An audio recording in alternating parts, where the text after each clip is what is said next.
آپ سب متوسط یا غریب لوگ بیٹھے، میرے نبی جیسا غریب پوری کائنات میں کوئی۔ میں جبوتی صومالیہ گیا ہوں، وہاں کے غربت کو دیکھ کر مجھے لگا جیسے لفظ غربت بھی ان کی غربت پہ روتا ہے۔ ایسی غربت میں نے پورے پاکستان میں کہیں نہیں دیکھی جو میں نے جبوتی میں دیکھی، صومالیہ میں دیکھی، کیمرون میں دیکھی، چاڈ میں دیکھی، سوڈان میں دیکھی۔ 24 گھنٹے میں ایک دفعہ بھی کھانا نصیب نہیں۔ ہمارا غریب سے غریب آدمی 24 گھنٹے میں چولہا جلا بیٹھتا ہے، لیکن میرے نبی پر جو غربت آئی، کوئی ہے پوری دنیا میں تو اللہ نے مجھے پھرائی ہے جس کے گھر میں 2 مہینے چولہا نہ جلتا ہو۔ میرے نبی وہ فقیر تھے جن کے گھر میں 2 مہینے چولہا نہیں جلتا تھا۔ ایک رات آپ سوئے ہوئے، کبھی یوں کروڑ بدل اور کبھی یوں کروڑ بدل، بار بار حضرت عائشہ کے ساتھ۔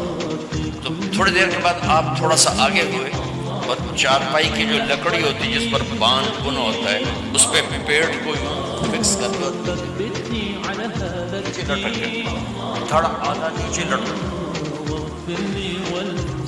فکان قاب قوسین او ادنی۔ واہ واہ واہ، کیا مقام ہے قاب قوسین، اور کیا حالات سے گزر رہے ہیں کہ یوں آدھا دھڑ نیچے لٹک گیا۔ ہم عائشہ اٹھ کے بیٹھ گئی، یا رسول اللہ خیریت کیوں؟ آپ اٹھ کے بیٹھے، کہا عائشہ بھوک بہت لگی، اس لیے پریشر دیا تاکہ وہ جو بھوک کی طلب ہے نا میدے میں، اس کو پریس کیا، اس لیے پتھر باندھتے تھے کہ وہ پیچھے چلا جائے۔ آپ مسجد میں تشریف فرما تھے، ایک صحابی نہ کر کہ یا رسول یہ دیکھیں کپڑا ہٹایا، یہ دیکھیں میں نے پیڑ پہ پتھر باندھا۔ جن کے لیے کائنات بنائی، جنہیں اپنا حبیب کہا، جن کے چہرے کی قسمیں اٹھائیں والضحى، جن کی زلفوں کی قسمیں اٹھائیں واللیل اذا سجا، جن کے منہ سے نکلے بول کی قسم اٹھائی واللیل، جن کے کتاب کی قسم اٹھائی والقرآن المجید، جن کے شہر کی قسم اٹھائی وہذا البلد الامین۔ اتنی بڑی ہستی، آپ نے کہا ذرا ادھر دیکھو، آپ نے پیڑ سے کپڑا اٹھایا تو آپ نے 2 پتھر باندھے۔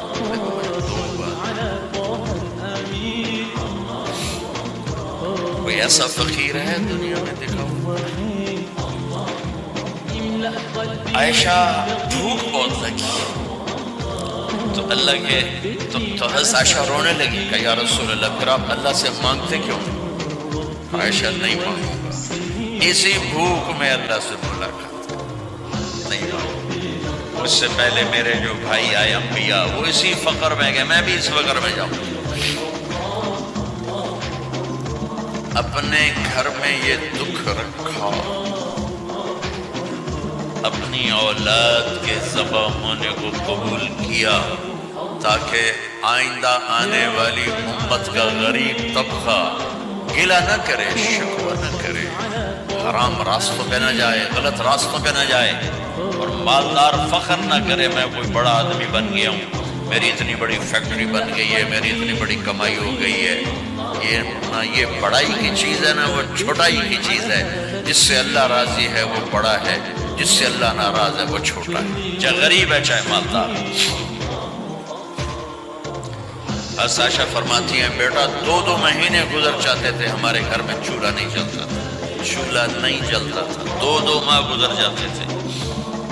ایک دفعہ باغ میں تشریف لے گئے، عبداللہ بن عمر آپ کے ساتھ ہیں، صبح کا وقت ہے، تب کھجوریں گری پڑی جو ملک نہیں ہوتی نا، کسی کوے نے ٹھونگ ماری، کسی طوطے نے اس کو ایسے ہی اس کو ٹک دیا اپنی اس کے ساتھ چونچ کے ساتھ، وہ گر پڑی۔ اب اٹھا کے صاف کر کے کھا رہے تھے اور عبداللہ سے کہہ رہے تھے عبداللہ تو نہیں کھاتا؟ انہوں نے کہا جی مجھے بھوک نہیں ہے۔ آپ نے کہا عبداللہ مجھے بھوک ہے، آج 4تھا دن ہے میں نے کچھ نہیں کھایا۔ تمہیں کوئی ہے جس کے ہاں 4 دن فاقہ چلتا؟ آج 4تھا دن ہے میں نے کچھ نہیں کھایا۔ ہمارے دسترخوان پہ کتنا کھانا اٹھا کے کوڑے کے ڈھیر میں جایا جاتا ہے۔ آج 4 دن گزر چکے ہیں میں نے کچھ نہیں کھایا۔ هذه صبح رابعة ما ذقت شيئا، آج چوتھی صبح میرے اوپر طلوع ہوئی ہے. ایک آپ مسجد میں بیٹھے تھے, کعب بن عجرہ آئے, آپ کو دیکھ کر ایسے کہنے یا رسول اللہ مالی اراک متغیر اللون, یا رسول اللہ آپ کا چاند سا چہرہ چمکتا آج مرجھایا ہوا کیوں نظر آ رہا ہے؟ تو آپ نے یوں دیکھا, اپنے پیٹ پہ یوں انگلی رکھ کر کہا ما دخل جوفی ما يدخل جوف ذاتکم منذ ثلاث. کہا آج 3 دن گزر چکے ہیں, پیٹ میں ایک روٹی کا ذرہ داخل نہیں ہوا, ذرہ لقمہ نہیں, ذرہ روٹی کا ایک ذرہ پیٹ میں داخل نہیں ہوا.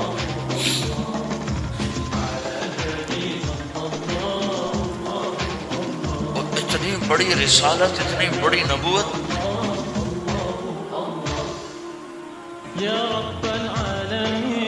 اپنی امت کے غریبوں کی تسلی کے لیے اور اپنی امت کے مالداروں کو سبق دینے کے لیے کہ اللہ رزق دے تو اپنی حیثیت نہ بھولو, اور اللہ نہ دے تو اپنے حبیب کی قربانی نہ بھولو. انہوں نے تو جان بوجھ کے یہ کیا, جان بوجھ کے, یہ نہیں کہ آپ کو کوئی تنگی اللہ کی طرف سے, جان بوجھ کے.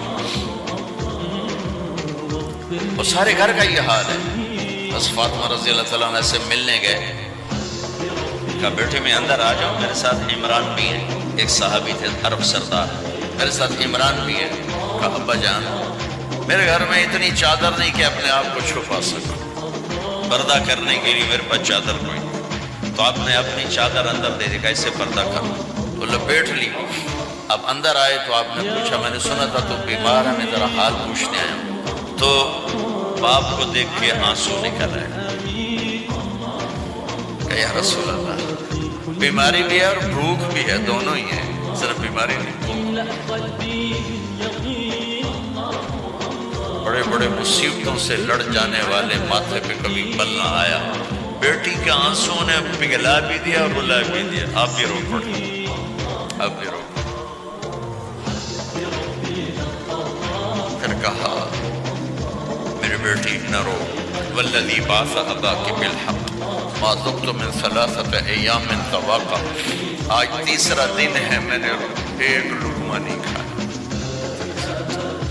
اور میری بیٹی میں تمہیں بتاؤں, میرے رب نے مجھے کہا تھا میرے حبیب اگر آپ چاہیں تو احد پہاڑ سونا بنا دو, 10 میل لمبا چوڑا ہے احد پہاڑ, 10 میل.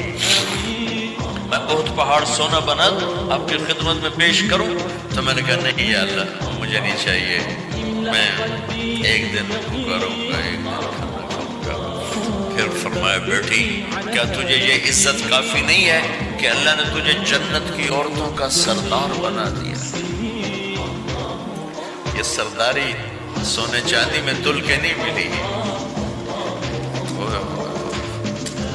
قربان جو بھائیو اب سب ماشاءاللہ نوجوان نظر آ رہے ہو, تھوڑا وقت نکال کے اگر آپ پڑھے ہوئے ہو اپنے نبی کی زندگی پڑھا کرو, اپنے نبی کی زندگی پڑھا کرو, بڑا ایمان بھی بنے گا, حوصلہ بھی ملے گا.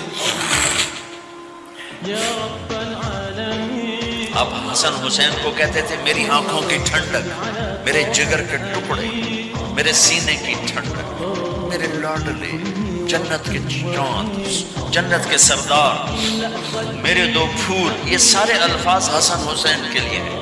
اور ان کے بھوک کی وجہ سے رونے کی آواز سنتے تھے اور تڑپتے تھے, لیکن روٹی نہیں مانگی ان کے لیے, روٹی نہیں مانگی. کہ اپنی امت کے غریبوں کو تسلی دینی تھی کہ اگر میں فقیر بن کے جا رہا ہوں تو تمہارے اوپر بھی امتحان ہے, چند دن برداشت کرو. آپ نے فرمایا سب سے پہلے میں جنت میں داخل ہوں, سارے نبیوں پر جنت حرام ہے جب تک میں نہ چلا جاؤں, اور ساری امتوں پر جنت حرام ہے جب تک میری امت نہ چلی جائے. سب سے پہلے میں جنت میں داخل ہوں گا. وما یا فقراء المؤمنین, اور میرے ساتھ میری امت کے غریب لوگ ہوں گے, میرے ساتھ میری امت کے غریب لوگ میرے ساتھ پہلے داخل ہوں گے. حضرت فاطمہ کے گھر میں فاقہ حد سے بڑھ گیا تو حضرت علی نے فرمایا کہ جاؤ اللہ کے نبی سے کچھ تو مانگ کے آؤ, کچھ تو پیٹ میں جائے. زندگی میں کبھی ایسا موقع نہیں آیا, یہ ایک دفعہ اتنا فاقہ آیا کہ حضرت علی جیسی ہستی نے بھی کہا جاؤ. تو آپ تشریف لائیں اور دروازے پہ دستک دی تو اتنا پیار تھا. جب حضرت فاطمہ گھر میں داخل ہوتی، اللہ نے ہمیں اولاد کے ساتھ کیا سلوک کرنا ہے اللہ نے ہمیں اپنے نبی سے یہ بھی سکھایا. حضرت فاطمہ جب بھی گھر میں آتی، اور ساتھ ہی تو گھر تھا، دیوار سے دیوار ملی تھی، روز کا آنا جانا، تو میرے نبی بیٹھے نہیں رہتے تھے، آؤ فاطمہ کیا ہے، کھڑے ہو جاتے اور تیزی سے آگے بڑھتے. دروازے پر ہی حضرت فاطمہ کا ہاتھ پکڑ لیتے، ہاتھ کا بوسہ لیتے، بوسہ لے کر ہاتھ پکڑے پکڑے بیٹی کو چارپائی پہ پہلے بٹھاتے، اس کے بعد خود بیٹھتے تھے. اکرموا اولادکم، میرے نبی نے کہا اولاد کو عزت دو، پھر وہ تمہیں عزت دیں گے. ہمارے ماحول میں اکثر ماں باپ نے اولاد پہ ڈنڈا ہی اٹھایا ہوتا ہے، پھر ان میں بغاوت پیدا ہو جاتی، پھر کہتے ہیں اولاد نافرمان. آپ نے دستک دی تو کہنے لگے یہ تو فاطمہ کی دستک ہے، خیر تو ہے، پہلے تو کبھی اس وقت میں آئی نہیں. تو آپ نے ام ایمن سے کہا دروازہ کھولو. ام ایمن نے دروازہ کھولا تو آپ نے استقبال کیا، بٹھایا، پوچھا بیٹے کیا ہوا، اس وقت میں کیسے آئی؟ کہ یا رسول اللہ بہت فقر ہے، بہت بھوک ہے، آپ کے پاس سنا کچھ مال آیا ہے، کچھ ہمیں بھی دے دیا جائے.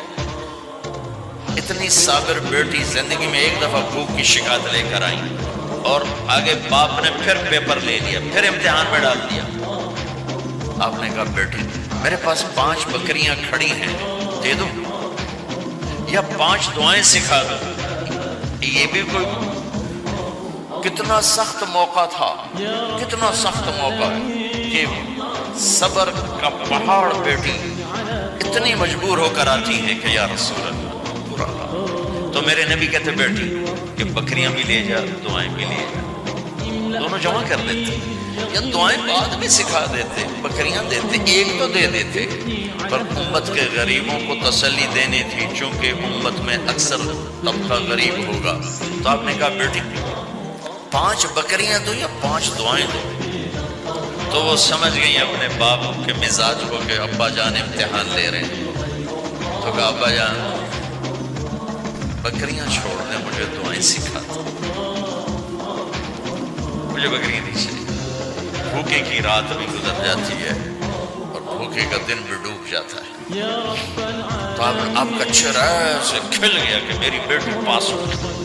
کہ بیٹی آپ تم دعا میں یہ کہا کرو یا اول الاولین یا آخر الاخرین یا ذا القوة المتین یا راحم المساکین یا ارحم الراحمین. یہ تیرے لیے 5 بکریوں سے اعلیٰ چیز. اب گھر واپس گئی خالی ہاتھ. حسلی نے فرمایا تو کچھ بھی نہیں لائی؟ کہ نہیں لائی ہوں، بہت کچھ لائی ہوں. کہ کیا؟ کہ میں دنیا لینے گئی تھی، آخرت لے کے آ گئی. ذهبت للدنیا وجئت بالآخرہ. تو حسلی نے فرمایا تیرا آج کا دن سب سے اعلیٰ دن، خیر ایام کی حال. داماد کا امتحان لے لیا. حسلی کو بولا علی 5000 بکریاں دو کہ 5 دعائیں دو.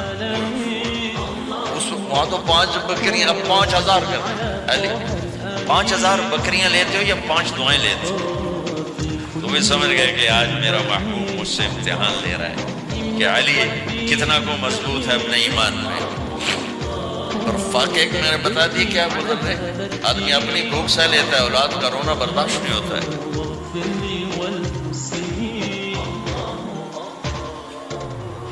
علی 5 دعائیں دوں کہ 5000 بکریاں؟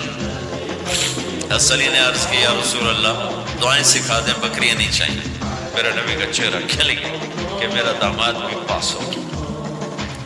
علی تو یہ دعا مانگا کر روزانہ، اللہم اغفر لی ذنبی ووسع لی خلقی وبارک لی فی رزقی وقنعنی بما رزقتنی ولا تذهب قلبی الی شیء صرفته عنی. یہ 5 دعائیں تو مانگا کر، 5000 بکریوں سے زیادہ ہے. اللہم اغفر لی ذنبی، اللہ میرا گناہ معاف کر. وسع لی خلقی، میرے اخلاق عالی شان کر. بارک لی فی رزقی، میرے رزق میں برکت دے. قنعنی بما رزقتنی، مجھے لالچ سے نکال دے، مجھے لالچی نہ بنا، مجھے حریص نہ بنا. ولا تذهب قلبی الی شیء صرفته عنی، جو تو نے مجھے دیا نہیں اس کی میرے اندر سے طلب بھی ختم کر دے، مجھے اس کا طلبگار بھی نہ بنا کہ یہ 5000 بکری اس سے زیادہ ہے۔ میں نے تھوڑا سا اپنے نبی کے گھر کا نقشہ آپ کو بتایا کہ یہ چند دن صبر کی دنیا ہے، اللہ راضی ہو گیا تو موت سب سے خوبصورت پیغام۔